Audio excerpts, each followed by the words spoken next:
Looking at the high strangeness and hyperdimensional aspect of the UFO and alien activity, one can say that it is certainly not just a physical phenomena, and these crafts don't seem to have technology like we think in terms of a spaceship. After all, who says that these aliens come from another planet anyway? While NASA's looking for organic life on Mars, the real show is already happening right here, and has been for a long time. Contact has been already made, but it is not how we thought it would have happened. Maybe our physical world is just embedded in what longtime UFO researcher, scientist and astronomer Dr. Jacques Vallée calls a control system. If we look at the world from an informational point of view, and if we consider the many complex ways in which time and space may be structured, the old idea of space travel and interplanetary craft, to which most technologists are still clinging, appears not only obsolete, but ludicrous. Indeed, modern physics has already bypassed it, offering a very different interpretation of what an extraterrestrial system might look like. I believe there is a system around us that transcends time as it transcends space.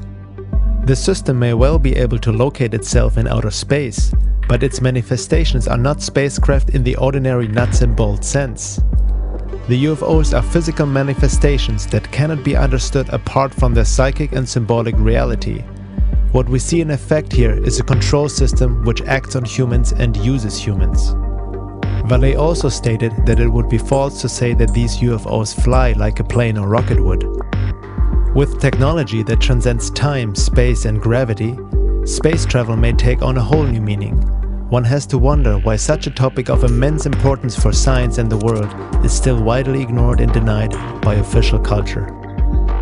Abduction and UFO researcher James Bartley explains, "Unfortunately, the human race has been poorly served by the scientific community.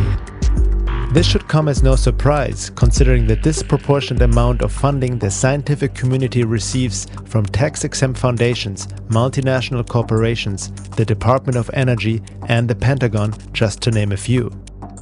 To provide such funding and then encourage real scientific study of UFOs would defeat the purpose of the long-standing, well-documented debunking and disinformation campaign against UFO reality. Since scientists are conditioned and trained to discount the reality of UFOs, it is relatively easy to convince some of them to be UFO debunkers, especially if they will be paid for their debunking efforts. Scientists cannot be expected to think or behave any differently. They have been indoctrinated and are in need of funding. I have to laugh when skeptics and debunkers demand scientific proof for UFO sightings and alien abductions. How can science, as controlled as it is today, possibly explain the types of phenomena described by UFO witnesses and alien abductees? UFOs have been seen to divide into numerous parts and fly off in different directions. Conversely, two or more UFOs have been seen to fly towards one another and merge into one object. UFOs have been seen to change shape in mid-flight, and so on. Other researchers and authors also see this phenomena not like a ET is coming from another planet scenario, but something that may have been around far longer than we imagine. The same phenomena seems to have been interpreted and described by the worldview of past cultures, from fairies to demons to vampires to serpents, dragons, and other mythological figures.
Are there any other hints in ancient history and scriptures that talk about a possible hyperdimensional control system, a paraphysical phenomena which is indigenous to planet Earth? The Gnostics are giving us some insights into the idea of hyperdimensional realities and beings inhabiting them. In Gnostic psychology, the noetic science of the mystery schools, archons are an alien force that intrudes subliminally upon the human mind and deviates our intelligence away from its proper and sane applications. Working through telepathy and suggestion, the archons attempt to deviate us from our proper course of evolution. Their most successful technique is to use religious ideology to insinuate their way of thinking and, in effect, substitute their mindset for ours. According to the Gnostics, Judeo-Christian salvationism is the primary ploy of the archons, an alien implant. In the Gnostic view of human society, the archons are alien forces that act through authoritarian systems, including belief systems, in ways that cause human beings to turn against their innate potential and violate the symbiosis of nature. Because the archons need human complicity to gain power over humankind, anyone who assists them can be considered a kind of archon, an accessory. How do humans assist the archons? One way is by accepting the mental programs of the archons, that is, adopting the alien intelligence as if it were human-based, and implementing those programs by actually enforcing them in society. Another way is by actively or passively conforming to the agenda so proposed and imposed. Their most successful technique is to use religious ideology to insinuate their way of thinking? Now that is very interesting indeed, and puts also the whole New Age world of spiritual teachings as well as religion into a different light, doesn't it? The story of the archons is similar to what Don Juan talked about in The Active Side of Infinity by Carlos Castaneda. Ah, that's the universe at large, Don Juan said, incommensurable, non-linear, outside the realm of syntax. The sorcerers of ancient Mexico were the first ones to see those fleeting shadows, so they followed them around. They saw them as you're seeing them, and they saw them as energy that flows in the universe. And they did discover something transcendental. They discovered that we have a companion for life. We have a predator that came from the depths of the cosmos and took over the rule of our lives. Human beings are its prisoners. The predator is our lord and master. It has rendered us docile, helpless. If we want to protest, it suppresses our protest. If we want to act independently, it demands that we don't do so. You have arrived by your efforts alone to what the shamans of ancient Mexico called the topic of all topics. I've been beating around the bush all the time, insinuating to you that something is holding us prisoner. Indeed, we are held prisoner. That was an energetic fact for the sorcerers of ancient Mexico. Why has this predator taken over in the fashion that you're describing, Don Juan? I asked. There must be a logical explanation. There is an explanation, Don Juan replied, which is the simplest explanation in the world. They took over because we are food for them, and they squeeze us mercilessly because we are their sustenance. Just as we rear chickens in chicken coops, the predators rear us in human coops. Therefore, their food is always available to them. No, no, no, I heard myself saying. That is absurd, Don Juan. What you're saying is something monstrous. It simply can't be true, for sorcerers or for average men, or for anyone. Why not? Don Juan asked calmly. Why not?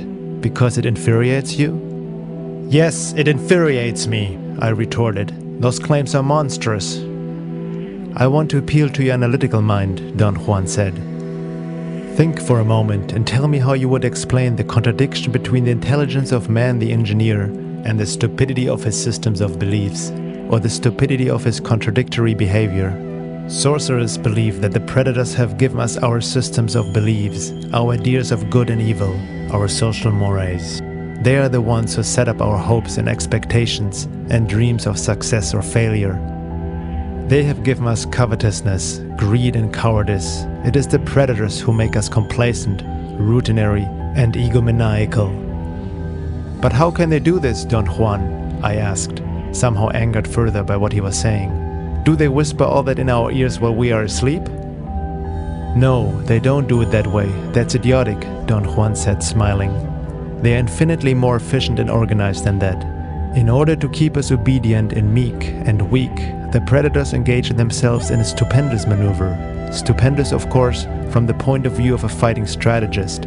A horrendous maneuver from the point of view of those who suffer it.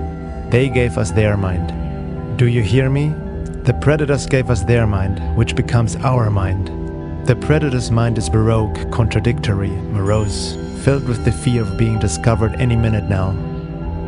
I know that even though you have never suffered hunger, you have food anxiety, which is none other than the anxiety of the predator who fears that any moment now its maneuver is going to be uncovered and food is going to be denied.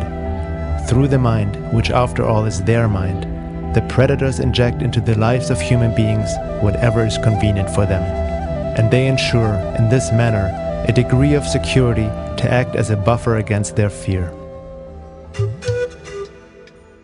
Looking at Don Juan's words in the light of what we have explored so far, we should maybe put on a different lens when reading Castaneda's books, no matter if Don Juan was real or not, as some people like to argue over. They contain a great amount of esoteric knowledge when read in the right context, much of it resembling Gurdjieff's fourth way teachings. Our reality might indeed be controlled by denizens of a higher reality. Gurdjieff refers to them in the story of the evil magician, cited by Ouspensky in Search of the Miraculous. There is an Eastern tale which speaks about a very rich magician who had a great many sheep. But at the same time, this magician was very mean. He did not want to hire shepherds, nor did he want to erect a fence about the pasture where his sheep were grazing. The sheep consequently often wandered into the forest, fell into ravines, and so on. And above all, they ran away, for they knew that the magician wanted their flesh and skins, and this they did not like. At last the magician found a remedy. He hypnotized his sheep and suggested to them first of all that they were immortal, and that no harm was being done to them when they were skinned, that, on the contrary, it would be very good for them and even pleasant. Secondly, he suggested that the magician was a good master who loved his flock, so much that he was ready to do anything in the world for them. And in the third place, he suggested to them that if anything at all were going to happen to them, it was not going to happen just then, at any rate not that day, and therefore they had no need to think about it. Further, the magician suggested to his sheep that they were not sheep at all. To some of them he suggested that they were lions, to others that they were eagles, to others that they were men, and to others that they were magicians. And after this all his cares and worries about the sheep came to an end. They never ran away again, but quietly awaited the time when the magician would require their flesh and skins. This tale is a very good illustration of man's position. The Sufi were also hinting at manipulation and deception through hyperdimensional forces, especially in regards to people seeking spiritual experiences. William Chittick wrote in The Sufi Path of Knowledge, "Nowadays most people interested in the spirituality of the East desire the experience, though they may call what they are after intimate communion with God. Those familiar with the standards and norms of spiritual experience set down by disciplined paths like Sufism are usually upheld at the way Westerners seize upon any apparition from the domain outside of normal consciousness as a manifestation of the spiritual. In fact, there are innumerable realms in the unseen world, some of them far more dangerous than the worst jungles of the visible world." Al-Arabi himself said, "So preserve yourselves, my brothers, from the calamities of this place, for distinguishing it is extremely difficult. Souls find it sweet, and then within it they are duped, since they become completely enamored of it."